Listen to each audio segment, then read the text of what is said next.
ومن يكفر بالإيمان فقد حبط عمله وهو في الآخرة من الخاسرين.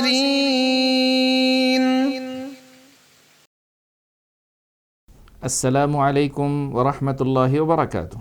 الحمد للہ رب العالمین واشہد ان لا الہ الا اللہ وحدہ لا شریک لہ الہ الاولین والآخرین واشہد ان نبینا محمدا عبدہ ورسولہ امام المتقین صلی اللہ علیہ وعلی آلہ وصحبہ الطیبین الطاہرین ومن تبعہم بإحسان الی یوم الدین. اما بعد.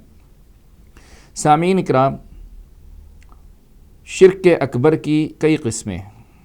شرک اکبر کی سب سے پہلی قسم عبادت میں شرک کرنا ہے.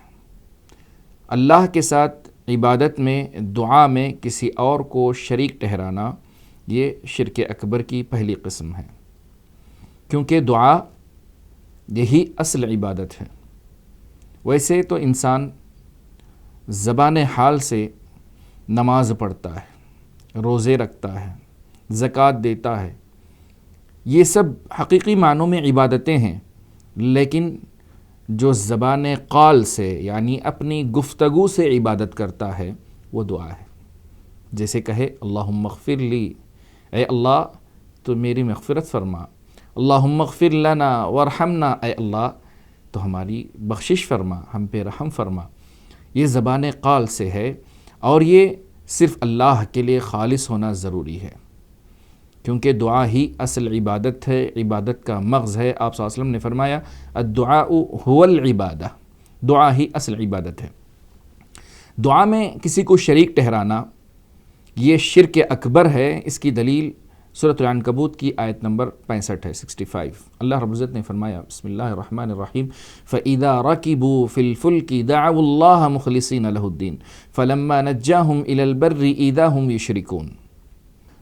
اللہ رب العزت نے مشرکین مکہ کے بارے میں فرمایا جب وہ سمندر کا سفر کرتے، کشتیوں پر سوار ہوتے اور ان کی کشتی درمیان سمندر میں پہنچ جاتی، چاروں طرف پانی ہوتا، تو اس وقت وہ ڈر جاتے اور اللہ رب العزت کو تنہا پکارنے لگتے، اپنی دعوتوں کو، اپنی عبادتوں کو اللہ کے لیے خالص کرنے لگتے. لیکن جو ہی اللہ رب العزت سمندر کے طوفان سے انہیں بچاتا، ساحل پر ان کی کشتی لگ جاتی، تو اچانک وہ شرک کرنے لگتے. اللہ نے کہا فَإِذَا رَكِبُوا فِي الْفُلْكِ دَعَوُا اللَّهَ مُخْلِصِينَ لَهُ الدِّينَ. جب وہ کشتی پر سوار ہوتے، خالص اللہ سے دعائیں مانگتے. فَلَمَّا نَجَّاهُمْ إِلَى الْبَرِّ إِذَا هُمْ يُشْرِكُونَ. جو ہی اللہ انہیں سمندر تک پہنچا دیتا تو پھر شرک کرنے لگتے. اکرمہ بن ابی جہل رضی اللہ تعالیٰ عنہ، ان کے مسلمان ہونے کا واقعہ مشہور ہے. وہ فتح مکہ کے موقع پر مکہ سے بھاگے اور ساحل پر پہنچے. ایک کشتی تیار تھی، سوار ہو گئے. جب کشتی چلنے لگی، درمیان سمندر میں پہنچی، اچانک طوفان آ گیا. تو ملاح نے، ناخدا جو کشتی چلانے والا ہے، اس نے اعلان کیا تم سب خالص اللہ سے مانگو، آج اللہ کے علاوہ تمہیں کوئی بچا نہیں سکتا.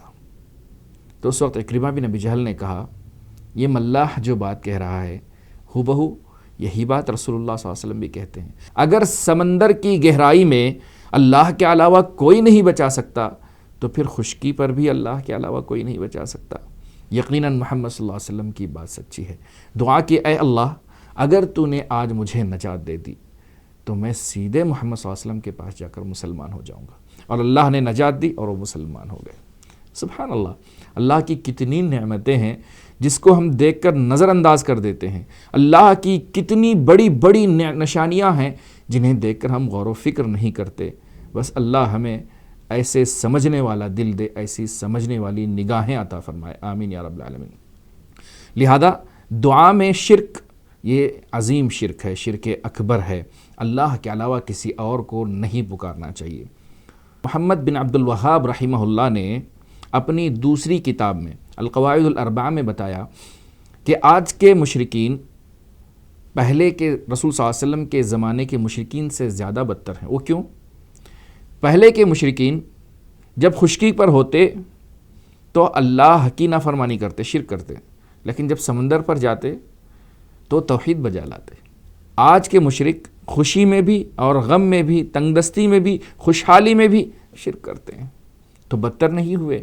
یاد رکھیے، اگر کسی عبادت میں شرک داخل ہو جائے تو اسے ناپاک کر دیتا، برباد کر دیتا اس عبادت کو۔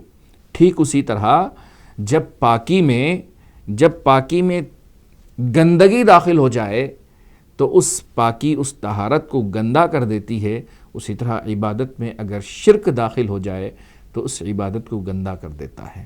یاد رکھیے، کوئی بھی عبادت بغیر توحید کے قبول نہیں ہے۔ اللہ رب العزت مجھے اور آپ کو توحید پر قائم رکھے۔ لہذا خلاصہ کلام یہ ہے کہ شرک اکبر کی پہلی قسم دعا میں، عبادت میں کسی کو شریک ٹھہرانا، اللہ مجھے اور آپ کو سلامت رکھے، شرک کی ہر قسم سے محفوظ رکھے۔ شکریہ، والسلام علیکم ورحمۃ اللہ وبرکاتہ۔